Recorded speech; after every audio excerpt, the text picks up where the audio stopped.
이 시간 하나님께서 주시는 말씀은 에베소서 1장 20절에서 23절까지의 말씀입니다. 신약 310쪽입니다. 그의 능력이 그리스도 안에서 역사하사 죽은 자들 가운데서 다시 살리시고 하늘에서 자기의 오른편에 앉히사 모든 통치와 권세와 능력과 주권과 이 세상뿐 아니라 오는 세상에 일컫는 모든 이름 위에 뛰어나게 하시고 또 만물을 그의 발 아래에 복종하게 하시고 그를 만물 위에 교회의 머리로 삼으셨느니라. 교회는 그의 몸이니 만물 안에서 만물을 충만하게 하시는 이의 충만함이니라. 아멘. 오늘 계속해서 우리는 에베소서 1장의 마지막 부분을 봅니다. 사실은 이 에베소서는 편지기 때문에, 바울의 서신들은 다 편지기 때문에 사실은 현대에 와서는 이것을 구조적으로 이렇게 단락처럼 나누는 것을 그렇게 성서 해석학자들이 그렇게 선호하진 않습니다. 예전에는 무슨 연역법, 귀납적 성경 연구 이래서 말씀을 자꾸 분해하고 이렇게 분석하고 구조적으로 해석하고 이런 것들을 많이 했는데, 지금은 꼭 그렇게 해석하는 게 다 맞지는 않는다라는 점을 더 부각하고 있는 셈입니다. 그렇다고 해서 예전에 해석한 것이 틀렸냐? 그건 아닙니다. 그러나 조금 더 말씀을 편지답게 이해하는 게 좋다라는 점을 거듭 여러분들에게 이해를 돕기 위해 말씀을 드리고요. 그러면서도 저는 이 구문 내로 이렇게 적당하게 지금 잘라서 이렇게 나누어서 보는 이 말씀들을 통해서 다시금 말씀을 조금 더 세밀하게 뜻들을 풀어내는 그런 정도로 말씀을 보려고 합니다. 수요일 날은 주일 설교보다는 훨씬 더 좀 딱딱할 수도 있고요. 조금 더 자세할 수도 있습니다. 자세할 수 있어요. 그리고 전체의 흐름들을 더 파악하는 데는 수요일 날 말씀이 더 저는 좋다고 생각합니다. 그러나 듣는 여러분들에게는 조금 집중도를 좀 높여야 된다라는 점은 여러분들이 좀 양해를 해주시고, 그 대신에 오늘 오시는 분들은 특별히 뽑힌 분들만 온 줄로 제가 알아요. 시험은 안 봤는데 오늘 오신 분들은 제가 여러분들의 특별한 성경 지식이나 신앙의 수준이나, 그리고 가장 마지막에 하나 더 보태면 여러분들의 미모까지, 왜? 미모에서는 약간 고개들이 떨어지시네? 미모까지 쳐서 오늘 오신 분들이라고 저는 생각합니다. 우리 좌우에 계신 분들에게 아멘. 깜짝 놀랐습니다, 제가. 깜짝 놀랐어. 우리 좌우에 계신 분들 그래도 무더위인데 여러분 잘 오셨다고 인사할 때 아이고 얼마나 힘들어요, 감사해요, 이렇게 좀 인사합시다. 얼마나 힘들어요, 감사해요.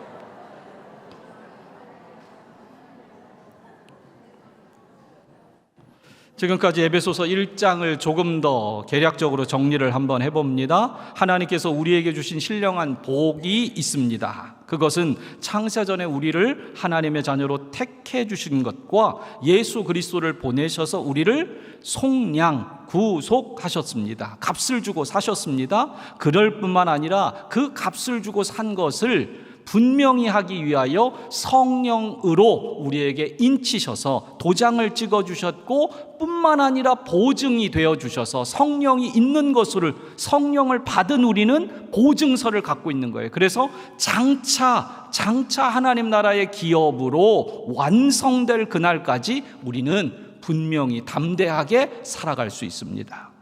그런 성도들을 향하여 이제 사도 바울은 기도를 하는데, 어떤 기도를 하냐? 이미 성령으로 인쳤고 성령의 보증을 가지고 있는 하나님의 자녀들입니다. 그런데도 불구하고 사도 바울은 기도하길 지혜와 계시의 영을 주셔서 하나님을 더욱 알아가게 되기를, 하나님을 더 깊이 알아가게 되기를, 그럴 뿐만 아니라 마음의 눈이 밝아져서 너희를 향한 부르심의 소망이 무엇이며 장차 우리가 상속받게 될 기업의 영광의 풍성함이 무엇인지를 알게 되기를 기도합니다.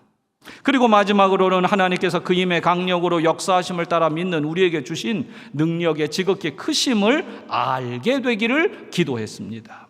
그리고 이제 20절에서 바울은 그분의 능력, 그 그분의 능력에 대한 얘기를 하면서 그 능력이 그리스도 안에서 역사했다라고 힘주어 말하며 내용을 이어갑니다.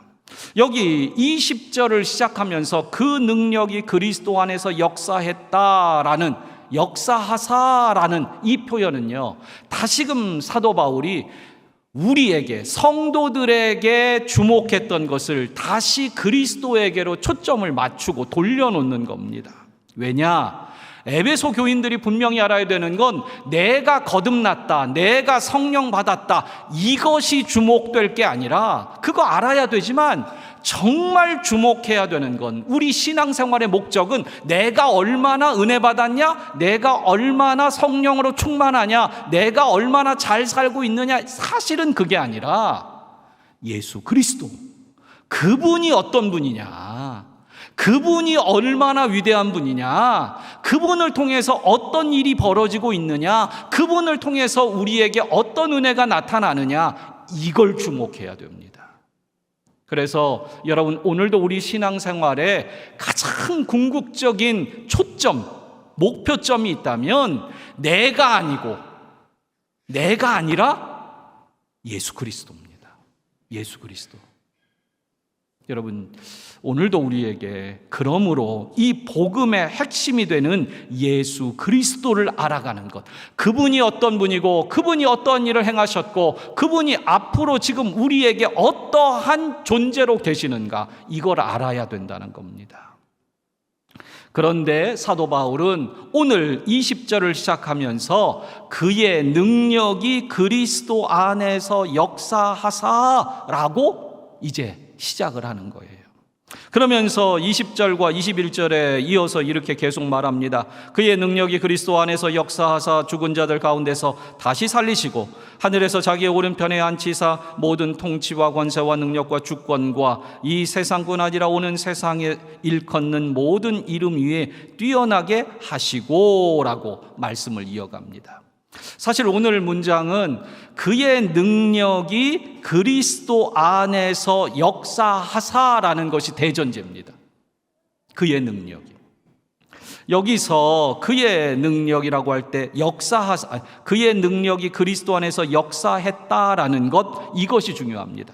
여기서 그의 능력은 성령의 능력이라고 보통 주석가들은 해석을 합니다. 물론 하나님의 능력이라고 해도 틀리지 않아요. 그러나 이미 앞에서 얘기했던 성령에 대한 언급들이 있기 때문에 이것은 성령의 능력이라고 해석하는 게 대부분의 복음주의자들의 견해입니다. 즉 성령의 능력이 그리스도 안에서 역사하셨다는 겁니다. 역사하고 있다는 겁니다. 여기 역사하다라는 말은 헬라어로 에네르게이아라는 단어를 쓰는데 많이 듣던 말이에요. 이게 영어의 에너지라는 그 영어 단어의 원형이 됩니다.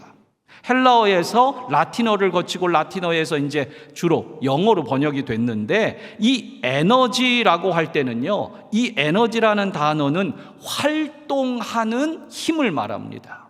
활동하는 힘. 지금 그러니까 활력이 있는, 살아있는, 능동적인, 침체되고 가만히 있는 고정적이고 잠재적인 힘이 아니라 지금 막 움직이고 있는. 예. 제가 지금 설교하면서요, 제 속에 막 움직임이 있어요. 예. 제가 뭐 속이 불편해서 움직이는 게 아니고, 예. 제 안에 확, 예. 저는 분명히 말씀을 증거할 때 성령께서 역사하신다고 믿습니다. 예. 여러분들 안에도 말씀을 들을 때 성령이 역사하죠. 오늘 이 성령의 역사로 우리 안에 그 능력으로 역사하고 계시는데, 바로 그 능력이, 성령의 능력이 그리스도 안에서 지금 역사를 일으키고 있다는 겁니다. 조금 더 여기서 부연해서 조금 설명하면, 하나님의 독생자이신 예수 그리스도는 본래 하나님과 동등된 분이십니다. 그래서 어떤 다른 능력이 추가되거나 다른 능력에 의존할 필요가 있을까요, 없을까요? 없어요. 그분 자체로 모든 것에 모든 것이 되세요. 결코 어떤 것에 의존해야 될 필요가 없어요. 어떤 다른 능력이 당신 안에 역사해야 될 필요가 없어요. 그런데 그분이 육신이라는 제한된, 물질을 입고 시간이라는 제한된 이 시간 속으로, 이 한계 속으로 들어오셨단 말이에요. 그러므로 그 결과로 육신과 시간의 한계, 공간과 시간의 제약 속에 있게 된 그리스도, 예수 그리스도는 분명히 하나님의 아들이시지만 동시에 인간의 제한을 받을 수밖에 없다는 겁니다. 그러므로 그리스도지만, 하나님의 아들이시지만 그분은, 예수 그리스도는 성령의 능력을 의지할 수밖에 없어요. 의지할 수밖에. 이 표현을 의지라고 표현하는 게 조금 어감이 저도 어색하지만 그렇게밖에 표현을 못하겠어요. 분명히 성령과 하나이시기 때문에 교제하는 건 맞지만 충분히 성령의 능력에 의존할 수밖에 없는 예수님, 제한된 몸과 그리고 시간 속에 계신 분이라는 겁니다. 그런데 바로 그 성령의 능력이 그렇게 육신을 입고 오신 예수 그리스도 안에 역사했는데, 어떻게 구체적으로 역사가 일어났느냐, 어떤 역사를 나타냈느냐가 이제 이어지는 오늘 20절, 21절에서 세 가지 정도로 언급을 합니다. 첫 번째로는 죽은 자 가운데서 다시 살리셨다는 거예요. 부활이지요. 그리고 두 번째는 하늘에서 자기의 오른편에 앉히셔서 영적 세계와 이 세상에서 모든 이름 위에 뛰어나게 하셨습니다. 그리고 세 번째, 끝으로 그 놀라운 능력으로 교회의 머리가 되게 하셨다라는 것이 오늘 본문 전체의 큰 맥락의 구분입니다. 성령의 능력으로 그리스도 안에 역사하셔서 어떤 일을 일으켰는지를 오늘 본문은 나타내고 있어요. 그런데 그 성령의 능력으로 그리스도 안에 나타낸 첫 번째 역사가 뭐냐? 그 힘 있는 활동력이 뭐냐? 바로 부활입니다. 여러분, 우리가 아는 대로 성경에는 하나님께서 행하신 놀라운 능력의 이야기들이 참 많이 있습니다. 대표적으로 창세기는 하나님께서 아무것도 없는 이 세상에 천지 만물을 하나님께서 말씀으로 창조하셨지요. 그 능력이 얼마나 대단한지 모릅니다. 창조의 능력이 얼마나 대단한 일인지 모릅니다. 그런가 하면 노아 시대에 하나님께서는 이 세상을 물로 심판하셨습니다. 그것도 하나님의 능력입니다. 또한 홍해가 갈라지도록 하셨던 것도 하나님의 능력입니다. 때로는 죽은 자를 살린 것도 하나님의 능력입니다. 그런데 그러한 놀라운 이야기들, 그 모든 것들을 바울은 얘기하지 않고 오늘 본문에서는 예수 그리스도 안에 역사했다. 그런데 그 예수 그리스도 안에 역사했던 가장 놀라운 첫 번째 역사가 뭐냐? 성령으로 그 그리스도 안에 역사한 첫 번째 능력이 뭐냐? 그것은 바로 부활이다라는 겁니다. 여러분, 오늘도 우리에게 너무도 중요한 가치는요, 영생입니다. 영생이에요. 사실은 우리 믿는 그 일반적인 복음주의 그리스도인들 교회보다 사실은 이단들이 이 영생에 더 몰두합니다. 그리고 영생에 더 집중해요. 그리고 영생을 굉장히 팔아요. 영생팔이 하고 있어요. 영생팔이. 정말 영생에 대한 얘기를 그렇게 이단들이 강조를 해요. 그런데 보십시오. 그들은 그야말로 이 영생팔이 하는 거예요. 영생팔이. 영생에 대한 것을 강조하고 있지만 사실은 다 자신들, 이 땅에서 자신들이 어떻게 하면 잘 살까, 이걸로 다 풀어버립니다. 그런데 오늘 우리에게는 그것이 아니라 그 부활, 그 영생의 가치를 우리는 다시금 예수 그리스도를 통해 분명히 알아야 됩니다. 예수님 당시에 그리스 철학에 새롭게 대두된 한 가지 사상이 있었는데 그것은 영혼 불멸 사상입니다. 영혼 불멸. 이게 굉장히 획기적인 건데요. 그 당시에는 사실은 육체가 죽으면 끝이다. 인간은 아무것도 모른다. 이런 사상이 대부분이었어요. 어떻게 보면 관념적이고 영혼을 분리시키는 영적인 것, 이걸 분리시킨다는 개념 자체가 철학에 없었어요. 철학에.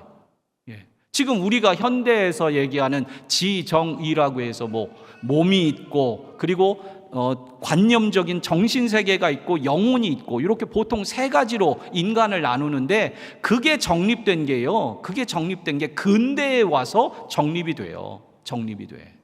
그 전까지는요, 이것 가지고 논쟁도 할 일이 없었고 별로 사람들이 관심이 없었어요. 그런데 예수님 당시의 그리스 철학에서는 영혼 불멸 사상이 처음으로 나타나서 막 휩쓸기 시작하는 거예요. 그런데 이 영혼 불멸 사상의 핵심은 뭐냐면, 육체는 죽어 없어지지만 인간의 영혼은 죽지 않고 영원하다.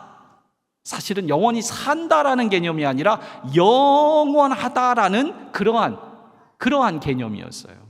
그런데 그렇게 얘기한 이유가 다른 이유 아니에요. 인간이 죽음이라는 한계를, 그 두려움을 극복하고 싶은데 다른 방법이 없는 거예요. 그래서 그냥 우리 영원히 산다고 생각하고 살자. 그냥 죽는다고 하니까 너무 두렵잖아요. 그러니까 우리 그러지 말고 우리 영원히 사는 걸로 그냥 얘기하자. 어떻게 되는지 모르는데 그냥 영원히 산다고 얘기하자. 그러면 덜 두렵잖아, 죽을 때. 여러분, 지금 우리가 얘기하는 복음의 영생하고는, 복음에서 말하는 영생하고는 차이가 나는 거예요. 완전 다른 겁니다. 우리는 천국에 가서 영생하는, 천국 때문에 영생하는 복음을 믿는 거예요. 하나님과 만나는 그 영생을 얘기하는 거지, 영혼 불멸은 그것은 우리에게 그 다음에 부차적인 것에 불과해요. 그런데 이 당시에는 그런 개념이 있었다는 거예요. 즉 죽음에 대한 두려움을 어떻게든 극복해보려는 그 당시에 철학이 있었다는 거예요. 여러분, 그 당시에만 그런 것 아닙니다. 오늘날에도 사람들은 죽음을 두려워합니다. 죽음을 두려워해요. 그래서 어떻게 됐든 과학이나 의학으로 생명을 연장하고 심지어는 젊음을 회복하겠다라는 그러한 노력들을 하죠. 최근에 해외 토픽란인가요? 해외 토픽이라고 요즘에 안 그러죠. 어찌됐건 그런 기사들 중에 어떤 돈 많은 백만장자 아버지가 젊은 10대 아들의 피를 빼가지고 자기 몸에 다 넣어가지고 자기가 회춘하고 있다, 이렇게 자기는 젊게 살 거다, 이런 얘기들을 하고 있는 기사가 났더라고요. 여러분, 그렇게 하는 이유가 뭡니까? 그렇게 돈을 들이고 수많은 노력들을 하는 이유가 뭡니까? 때로는 DNA 지도라는 걸 만들어서 각종 질병이나 장애들을 치료하려고 하는 그 이유가 뭡니까? 이런 노력들은 결국 사실은 그 이면에는 죽음에 대한 두려움이 인간 안에 깔려 있는 겁니다. 그래서 죽고 싶지 않다는 거예요. 죽음이 너무 두렵다는 거예요. 그러나 아무리 연구하고 애를 써도 철학이 되었던, 철학으로 영원 불면하다고 말하든 아니면 과학과 의학으로 인간은 끊임없이 치료하면 더 살 수 있다고 말한다 할지라도 결국 인간은 죽는다라는 엄연한 사실 앞에 우리는 어떤 것도 할 수 없는 그러한 인간이라는 겁니다. 그런데 오늘 사도 바울은 성령의 능력이 그리스도 안에 역사했는데 그 역사하심으로 말미암아 첫 번째 일어난 놀라운 일이 뭐냐? 그것은 그리스도가 부활하셨다라는 거다. 죽은 자 가운데 다시 살아났다라는 거다. 여러분, 오늘도 다시 산다. 이 부활은 이 죽음을 넘어서는 이 유일한 하나님의 사건은 오늘도 우리에게 너무도 귀한 복음입니다. 왜냐? 그 예수 그리스도의 부활이 나의 부활이 될 것이기 때문에 그래요. 여러분, 오늘 예수님께서는 부활의 첫 열매가 되셨습니다. 첫 열매. 그렇다면 여러분, 당연히 여러분들 알 거예요. 이제 가을이 되면 이제 텔레비 뉴스에 나오겠죠. 별을 처음으로 뱄습니다. 그래서 햅쌀이 어디 동네에서 어느 지역에서 뭐 김포면 김포, 강화면 강화, 또 어디 쌀나요? 어디서? 예, 뭐 각자 막 고향들 대시고 막, 예, 우리 쌀파리야. 예. 어디에서 났다. 그러지요. 그러면 처음 벼를 베면 그 다음부터는 벼 안 나오죠? 처음 벼를 뱄잖아. 처음 사과 땄잖아요. 그러면 그 다음부터 안 나오죠? 예? 고개를 끄덕거리시면 어떻게 해? 예? 처음 열매를 따면 그 다음부터는 셀 수 없이 나오잖아요. 예? 마찬가지로 예수 그리스도는 부활의 첫 열매. 첫 열매지, 그 첫 열매가 따면, 그 첫 열매를 따고 나면 그 다음부터는 열매들이 계속 딸 수 있는 거예요. 즉 우리가 예수 그리스도께서 부활의 첫 시작을, 첫 열매가 되셨기 때문에 우리도 그 다음의 열매가 된다는 겁니다. 여러분, 하나님의 능력은요, 하나님의 능력은 당신만 부활하는 능력이 아니고요, 우리까지, 피조물 된 우리까지 부활시키는 능력이기 때문에 진짜 능력인 거예요. 여러분, 본인만 건강하게 사는 거는요, 웬만하면 좀 해볼 수 있을 것 같아. 그런데 다른 사람, 상대까지 건강하게 할 수 있다면 그 사람이야말로 능력자죠. 본인은 공부를 잘할 수 있다고 칩시다. 예. 그런데 다 공부를 못하는 사람, 정말 못하는 그 사람도 공부를 잘하게 만들어야 진짜 능력자예요. 자기만 혼자 공부 잘하면 뭐해? 여러분, 오늘도 성령의 능력은 우리에게 그러한 역사를 일으킵니다. 그리스도 안에 역사하신 그 성령의 능력은 오늘도, 이 부활의 능력은 우리에게도 적용된다는 겁니다. 그런데 오늘은 다시 예수 그리스도에게만 집중해야 됩니다. 이 부분은 첨가한 부분이고요. 바울은 계속해서 그 능력으로 다시 사신 그리스도를 하나님께서 자기 오른편에 앉히셨다라는 얘기까지 이어집니다. 여러분, 오늘도 하나님의 능력이 얼마나 대단하냐면, 죽은 자, 곧 예수 그리스도가 가장 낮은 자리로 내려가서 죽음에 처했을 때, 죽음이라는 건 가장 낮은 자리를 의미한다고 공간적으로 볼 수 있어요. 공간적으로 죽음을 이해할 때 죽음이 높은 자리라고 보진 않잖아요. 예, 가장 낮은, 어둡고 누구의 손도 미칠 수 없는 그 공간을 얘기할 때 죽음의 공간이라고 우리는 말한단 말이에요. 그런데 그 죽음의 공간에서 하나님께서 자기 오른편에 앉히시는, 높여주시는 그 역사를 행하셨다는 겁니다. 그리스도 안에 성령으로 역사하셔서 그분을 높여주셨다는 겁니다. 여러분, 오늘도 우리가 그리스도의 높아지심만 기억하면 안 되고요, 그분이 어디까지 낮아지셨냐, 죽기까지 낮아지셨다는 거, 이걸 잊으면 안 됩니다. 그런데 하나님께서는 그리스도 안에 역사하셔서, 성령으로 역사하셔서 가장 낮은 곳에 있는 그리스도를 가장 높은 곳 하나님의 우편에, 오른편에 앉히실 만큼 능력으로 그분에게 역사하셨다는 겁니다. 그것으로 우리에게 끝나는 것이 아닙니다. 하나님께서는 그리스도를 모든 통치와 권세와 능력과 주권을 그리스도에게 주셨다라고 얘기합니다. 그래서 이 세상뿐만 아니라 오는 세상에 이르기까지 오직 그리스도의 주권이 우리 가운데 다스려지도록 하셨다는 겁니다. 그래서 그렇게 해서 그리스도는 모든 이름 위에 뛰어난 이름이 되셨다는 겁니다. 당연한 얘기지만 그렇게 모든 주권을, 그리고 가장 낮은 곳에서 높아지시고 하나님 우편에 앉아 계시고 모든 통치의 주권을 가지고 계신 그분이시기에 만물이 그 발 아래 복종하게 되었다라고 바울은 이어서 말합니다. 이것은 너무도 당연한 수순입니다. 뭐 더 이상 설명을 붙일 내용이 없지요. 그렇게 행하시는 그 이유, 그 다음이 오늘 우리 가운데 중요합니다. 오늘 제가 주목해 볼 부분이 바로 22절 뒷부분부터의 이야기입니다. 22절 뒷부분에는 또 만물을 그의 발 아래 복종하게 하시고, 그 다음이에요. 이제 그 다음부터가 중요한데, 그를 만물 위에 교회의 머리로 삼으셨느니라. 이 부분이 오늘 우리가 주목해야 될 부분이에요. 이 부분이. 오늘 본문은 우리말 성경에서는 하나님께서 만물 위에 교회의 머리로 삼으셨다고 되어 있지만, 헬라어 원문, 주석에 보니까 헬라어 원문에 보면 이 원문의 직역 내용은 이렇게 되어 있습니다.